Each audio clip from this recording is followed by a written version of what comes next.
लेकिन आपका समय न व्यर्थ करते हुए मैं एक चीज पर आपका तवज्जो खींचना चाहूंगा कि अभी के टाइम पर सारी की सारी एमसीज जो एमफी का और सेबी का गाइडलाइन आई है regarding to mid cap and small cap investment और एमसी के ऊपर थोड़ी सी सख्ती जो बरती गई है, उससे सीधी सी बात है आम इन्वेस्टर्स के ऊपर ये कानून थोपा जाएगा, नाजायज कानून थोपा जाएगा। जैसा कि आपने देखा होगा कि जब एक बार विजय माल्या और नीरव मोदी का केस हुआ था, वो लोग पैसा लेकर के वो भागे, लेकिन उसके बाद में उसका भुगतान किसको करना पड़ा, खामियाजा भुगतना पड़ा हमारे आप जैसे आम बैंक के कस्टमर्स को।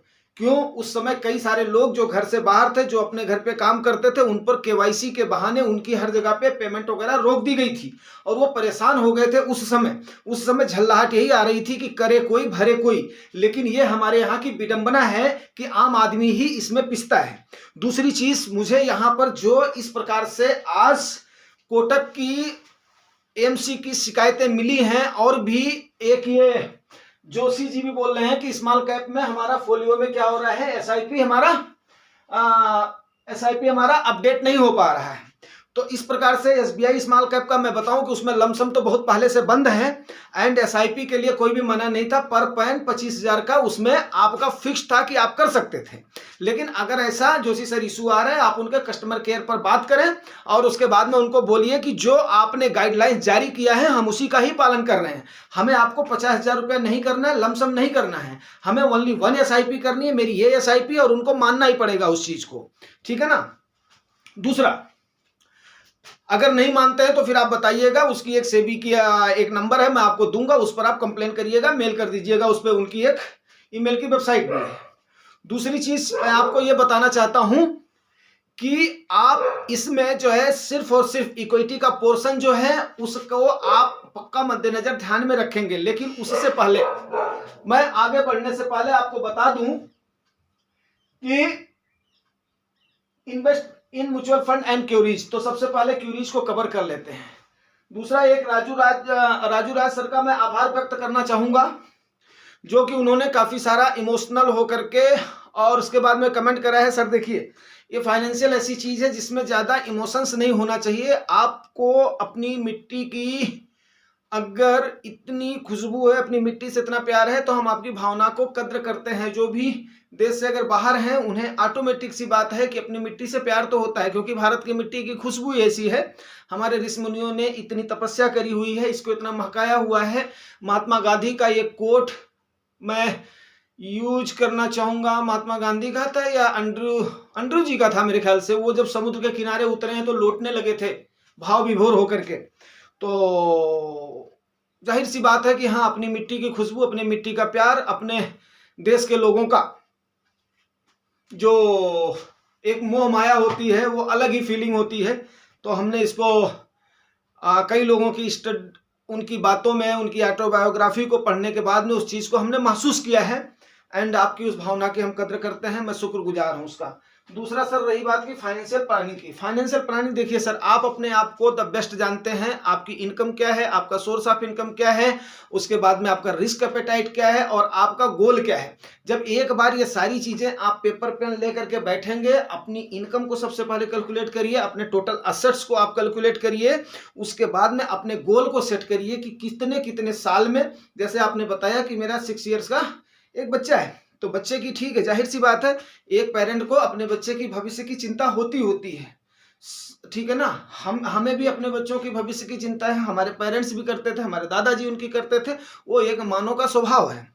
एंड आप ये मान करके चलिए, मैं आपको यही बोलना चाहूंगा, आप अपने बच्चे को अच्छा और बढ़िया संस्कार दें, उसको अच्छी एजुकेशन के लिए द बेस्ट स्कूल में उसको डालें और बढ़िया संस्कार, बढ़िया पढ़ाई अगर करेगा बच्चा अपने आप ही ग्रो करेगा। हमारी शुभकामनाएं उसके साथ है। लेकिन आपके लिए सलाह यही है कि आप एक पेपर पेन उठाएं, बाकायदे आप तसल्ली से बैठ करके जितना आपके पास है, आपकी जो आने वाली इनकम है उसको, प्लस उसके बाद में जो आपके पास है वो, प्लस आप अपने गोल को, इसको आप जब एक बार नोट करेंगे, नोट डाउन करने के बाद में फिर आप उसके बाद में, अभी मैं एक ग्लेंस में समझाने की कोशिश करता हूं कि इन्वेस्टमेंट कैसे करते हैं। अगर आपको अच्छा लगता है तो आप समझने की कोशिश करिएगा। दूसरी बात मैं ये बताऊं सर, मैं एक जमीन से जुड़ा हुआ आदमी हूं, वहां से उठा हुआ हूं, तो मैं एक सर्टिफाइड फाइनेंशियल प्लानर नहीं हूँ, ये चीज़ मैं क्लियर कर दूँ। हाँ, ये बात ये सत्य है, अनुभव का कोई इंस्टीट्यूट नहीं होता है, धूप में हमारे बाल सफ़ेद नहीं हुए हैं,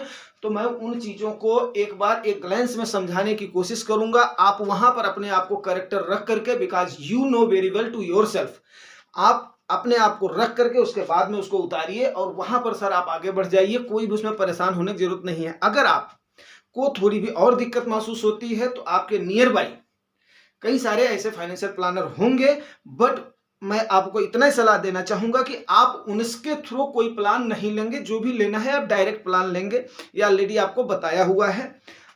आप उनसे मिल करके उनकी भी एक बार सलाह ले लीजिएगा, बिकॉज वो उसके जानकार होते हैं। ठीक है ना, उम्मीद करता हूं आपको ये समझ में आ जाएगा। अभी मैं आगे बढ़ने से पहले आपको फिर बताता हूं, उसको वीडियो थोड़ा लंबा हो जाएगा, लेकिन आप लोग उसको अब जो है फिर बताना तो पड़ेगा ही, क्योंकि कई सारी चीजें हैं जो कि क्यूरीज आती हैं, उसको हमें कवर करना पड़ेगा।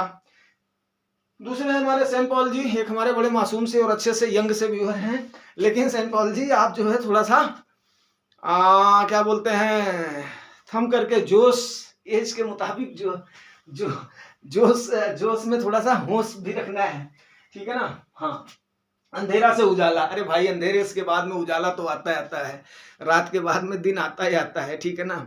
और सबसे बड़ी तो मैं आपको बताऊं, अंधेरी रात के बाद में उजाली रात भी आती है, अमावस्या के बाद में पूर्णिमा भी आती है, तो नेचुरल फेनामेना है, तो हम आप वहां से कहाँ पर वो कर सकते हैं। लेकिन ऐसी सिचुएशन में क्या करना है, डगमगाना नहीं है।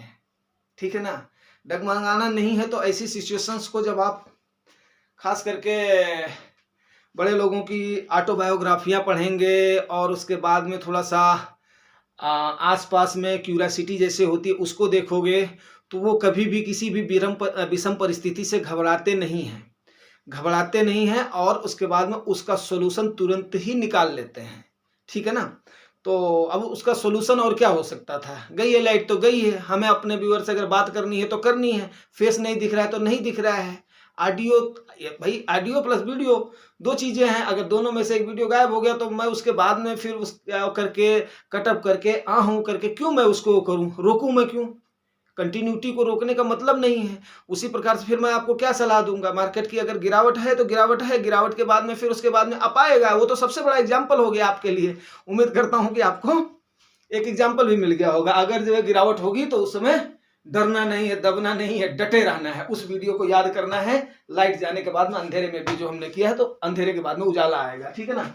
दूसरी चीज, हाँ, सैटरडे की मार्केट का आपने पूछा, सैटरडे का मार्केट का मैंने बोला वो डिजास्टर मैनेजमेंट का टेस्ट था। डिजास्टर मैनेजमेंट मीन्स अगर कोई उस मेन सर्वर में दिक्कत आ जाती है तो क्या उसके लिए अल्टरनेटिव कोई व्यवस्था है, उसका चेकिंग चल रहा था। और जाहिर सी बात है कि अगर आपको उतना पता चला होगा तो वहां पर भी लोगों ने ये बताया होगा कि हाँ मंडे को उसका सेटलमेंट हो जाएगा, जो भी सौदे हुए हैं, सौदा होने के बाद में वो मंडे को ही उसका सेटलमेंट हो। फ्राइडे वाले का भी मंडे को ही उसका जो है सेटलमेंट होता है, तो उसमें चिंता वाली बात नहीं है। अगर आपने उस दिन कुछ, अगर बाय द वे हमने तो नहीं किया था, कुछ अपना खरीदा वगैरह नहीं था, लेकिन अगर आपने खरीदा होगा तो मंडे को आपका वो सौदा हो जाएगा।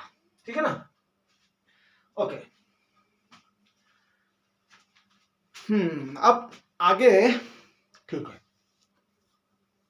देखिए दोस्त, फाइनेंशियल प्लानिंग में सबसे जरूरी क्या है कि आपने इक्विटी में इन्वेस्टमेंट करने से पहले मैं आपको एक बात दे दूं, ये एक जनरल गाइडलाइन है। ये खाली एक क्या होता है कि एक परसेप्शन क्रिएट किया जाता है कि आप वहां पर कहां पर फिक्स होते हैं। क्यों? क्योंकि यह एक रिस्की सौदा है। आपको पता है कभी भी किसी भी एक चिंगारी से आपका 40% से 50% तक, जैसा देखा गया है, वहां तक भी डाउन होने की संभावना रहती है। आपका ओन कॉर्पस भी अगर आपका लेस देन 5 ईयर आपका हुआ है इन्वेस्टमेंट का, तो काफी सारे चांसेस रहते हैं कि आपका उतना परसेंट तक डाउन हो सकता है। हाँ, 10 साल के बाद में 0% चांस रहता है, क्योंकि आपका उतना ग्रो हो जाता है और कंपाउंडिंग फिर 10 साल के बाद में ही मजा आता है। ये बात सत्य है। तो इस चीज को आप लोग ध्यान रखें। उस पर आगे बढ़ने से पहले सबसे पहले मैं आपको बता दूं, इमरजेंसी फंड आप बनाएंगे। ठीक है ना। टारगेट है हमारे राजू राज सर, बट है सबके लिए, इमरजेंसी फंड बनाएंगे। एक ग्लैंस में मैं थोड़ा जल्दी बोल देता हूं। इमरजेंसी फंड के लिए 6 महीना इंटू मंथली सैलरी आपके हमेशा अकाउंट में होना चाहिए, ताकि किसी भी इमरजेंसी में जॉब में कोई क्रंच आने से या कोई भी ऐसी और सिचुएशन आने से जिसको कि आप फेस कर सके 6 महीने के लिए, तो आप उसके लिए तैयार रहेंगे, नंबर 1। नंबर 2, उसके बाद में और भी जैसे आपको कुछ करना है तो 1 मंथ की सैलरी इंटू 36, 3 साल के लिए आपको तैयार रहना है अगर आप लॉन्ग टेन्योर के लिए प्लान कर रहे हैं तो, ताकि उतने दिन के लिए आप बिल्कुल क्या है मेंटली फ्री रहेंगे। आपको इन्वेस्टमेंट में घुसने से पहले, इक्विटी में घुसने से पहले ये चीजें आपको लेनी है। दूसरा काम आप क्या करेंगे, आप अपना एक जो आपकी मंथली सैलरी है इंटू 20 टाइम्स का आप क्या करेंगे, एक आप इंश्योरेंस लेंगे। सबसे पहले पूरे परिवार का हेल्थ इंश्योरेंस लेंगे, क्योंकि आज के टाइम पर आप लोग भी जानते हैं कि अगर छोटा मोटा भी थोड़ा सा इशू हो जाता है तो 20-25 हजार का हॉस्पिटल का खर्चा बड़े आराम से इस महंगाई में आ जाता है। तो किसी भी अनटुवर्ड इंसिडेंट के लिए हमने तैयार रहना है, क्योंकि हमारे घर में बुजुर्ग, हमारे माता पिता भी हैं, हमारे बच्चे भी हैं और भी परिवारजन हैं, तो उनके लिए सबसे पहले हेल्थ इंश्योरेंस अगर हो सके तो सबके लिए भी लेना है, ठीक है ना। जितनी सरकारी स्कीमों में आ रही है उसको भी लेना है, प्लस उसके बाद में इंश्योर्ड भी करना है। दूसरा, लाइफ इंश्योरेंस लेना। अगर आप घर के कमाऊ हैं तो आपका लाइफ इंश्योरेंस होना बहुत ही जरूरी है। लाइफ इंश्योरेंस आज के टाइम पर टर्म प्लान बहुत ही अच्छे से मिल जाता है, ठीक है ना। कभी भी उस टाइप का नहीं लेना, जो लिंक्ड जो प्लान कभी भी नहीं लेना, मैं उसके लिए कभी सजेस्ट नहीं करूंगा। टर्म प्लान आप किसी भी साइट पर जाकर के अगर आप सर्च करेंगे, आपके लिए आपके एज के मुताबिक, आपके इनकम के मुताबिक सूटेबल प्लान आपको बहुत ही सस्ते खर्चे में मिल जाता है। वो किस लिए कि बाय द वे अगर हमें कुछ होता है तो हमारे पीछे जो हमारे बिलव्ड वन है उनको कोई तकलीफ ना हो और उतने दिन में वो सर्वाइव करना सीख जाएंगे। उम्मीद करता हूँ ये भी बात आप समझ गए होंगे। अब रही बात इक्विटी का पोर्शन कितना होना चाहिए। देखिए, इक्विटी का पोर्शन उतना, कई सारे ऐसे खर्चे होते हैं जो कि शॉर्ट टर्म गोल होता है, लॉन्ग टर्म गोल होता है। लॉन्ग टर्म गोल को आप टोटली मैं सलाह दूंगा कि इक्विटी में आप चाहिए। इक्विटी के भी पोर्शन में मैं आता हूं, लेकिन क्या है कि वीडियो काफी लंबा हो जाएगा तो मैं उसको थोड़ा सा स्पीडी कवर कर रहा हूं, और ऑलरेडी इस पर वीडियोस आए हुए थे, लेकिन क्या है सर की जो ये क्यूरी थी उसको कवर करना बहुत जरूरी था। उम्मीद करता हूं राजू सर आप इसको आराम से सुनेंगे और इसको तसल्ली से अपने जहन में बैठा करके आगे बढ़ेंगे। वैसे आप काफी सुलझे हुए इंसान है, उम्मीद करता हूँ बहुत जल्दी आप इसको पकड़ लेंगे। इक्विटी पोर्शन में घुसने से पहले सबसे पहले 2 चीजें आप सेलेक्ट करेंगे, शॉर्ट टर्म गोल और long term goal. Short term goal के लिए कभी भी, जैसे आपकी बाइक हो गई, कार हो गया, या रिसेंट में आप घर बनवाना चाह रहे हैं तो वो आप लॉन्ग टर्म, अगर आप लंबे टेन्योर में घर बनाना चाह रहे हैं तो फिर आप उसको रोकिए। 10 साल से ज्यादा के बाद में आप प्लान कर रहे हैं तो ठीक है, अगर आप कर रहे हैं तो आपको इक्विटी में उसमें जाने की जरूरत नहीं है। जो भी शॉर्ट टर्म के गोल हैं आपके, वो आप सेव करिए, सेव करके उसको महंगाई ना खा जाए, उसको आप ऐसे गवर्नमेंट इंस्ट्रूमेंट में रखिए जहां पर 6% 7% आपको इंटरेस्ट रेट मिल जाता है और इजी आपकी लिक्विडिटी बनी रहती है, तो आप उसको इजीली अवेलेबल हो जाता है, आप उसको लेने की कोशिश करें। मेरी बात को समझने, लॉन्ग टर्म जितना भी आपका गोल है वो आप इक्विटी में जाइए। इक्विटी का पोर्शन आप उसी अनुसार सेट कीजिए जो कि आपकी 100 माइनस योर एज। सर जैसा कि अगर आपने बताया है कि मेरी एज 35 है, तो मैं आपसे निवेदन करना चाहूंगा जो भी आपकी सेविंग है उस सेविंग का आप 65% आपका बन रहा है, 65% आपका किस में जाना चाहिए, इक्विटी में जाना चाहिए। बाकी 35% आपका सेफ इंस्ट्रूमेंट में जाना चाहिए। उसी से ही क्या होता है, किसी भी उसमें देखो रिटर्न, पास्ट रिटर्न को देख करके हमें फ्यूचर रिटर्न का अंदाजा नहीं लगाना है। सेफ एंड सिक्योर हमने चलना है, इक्विटी में हमें उसी अनुसार जाना है। जो चीज मैंने आपको फर्स्ट में बताई है कि एक गोली यहाँ पर आपके 40% कार्पस को लेकर के डुबो सकती है। उस समय हम डिप्रेशन में ना आए, हम प्रेशर में ना आए, ये बात रखना बहुत ही जरूरी होता है। इस चीज को रखें, मानसिक शांति बहुत जरूरी होती है। हाँ मैं मानता हूं अभी आज की डेट में जब आपके पास अर्निंग आ रही है तो उस समय महसूस नहीं होता है, लेकिन फिर भी हमें उस चीज के लिए तैयार रहना है कि अगर ऐसी और सिचुएशन आती है तो हमने ये सारी चीजें प्रिवेंटिव लिया हुआ है। वो जो नियम बना हुआ है वो 1929 में अमेरिका का सबसे बड़ा क्रैश आया था, तो वहां से लेकर के आज तक अपनी मार्केट की सन 80 से लेकर के आज तक की जितनी स्टडीज हैं वो सारी को लेकर के फिर ये सारे रूल बने हुए हैं जो कि थंब रूल है, वो हमने मानना ही चाहिए, वो मानने में ही हमारी भलाई है। तो उन थंब रूल्स को मैं उम्मीद करता हूं कि आप उसको पालन करेंगे। 65% आपका इक्विटी का पोर्शन हो गया। अब 65% में से आप उसको डिवाइड कर लीजिए, जितनी भी आपकी इनकम है जो आप इन्वेस्ट करना चाहते हो, आप उसका 65% वहां पर आपने क्या किया, इक्विटी का पोर्शन बनाया। देखो ग्रीडी होना ठीक बात है, लेकिन ग्रीडी के साथ साथ ऐसा भी नहीं ग्रीड कर देना है कि ताकि हम प्रॉब्लम में फंस जाएं या हमारा जो आज का सुकून है वो हमारा उठ जाए। ये मैं बिल्कुल जोर दे करके बोलना चाहूंगा। 65% आपकी कमाई का इक्विटी में 35 साल के बंदे के लिए इनफ है। उसके बाद में आपने क्या करना है, आपने उसमें भी डिवाइड करना है। आप में स्मॉल कैप का जो आपका अमाउंट बन रहा है 65%, उसको आप डिवाइड करेंगे 3 कैटेगरी में। 3 कैटेगरी में डिवाइड करके आप सबसे पहला पोर्शन आपका एज जैसे 35 है, आप यंग हैं, तो आप क्या करेंगे 65% उसका स्मॉल कैप में जाएगा। उसके बाद में जो बच गया आपका कितना बचा 35%। 35% में से आपका 20% मिड में जाएगा। उसके बाद में आपका 15% किस में जाएगा, लार्ज या फ्लेक्सी कैप में जाएगा। अगर इस प्रकार से आप कर रहे हैं तो आपने क्या कर लिया है, स्टेबिलिटी ले लिया है। अब आपके स्मॉल कैप वाले ने कुछ लिया, सेफ्टी लिया है, मिड कैप वाले ने कुछ सेफ्टी लिया है, प्लस 15% आपने सेफ्टी ले लिया है। तो उस सेफ्टी से आपका क्या हुआ है, इक्विटी का पोर्शन भी आपका मेंटेन हो गया है एज पर एज। और उसके बाद में आपकी रिस्क लेने की एपेटाइट आपकी बढ़ गई है, रिस्क आप ले सकते हैं।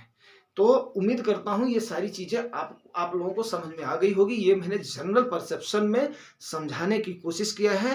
उम्मीद करता हूं कि आप लोगों को जानकारी पसंद आई होगी। अगर पसंद आई है तो रिवार्ड जरूर करना। रिवार्ड आपको पता है, लाइक से सब्सक्राइब। Thank you.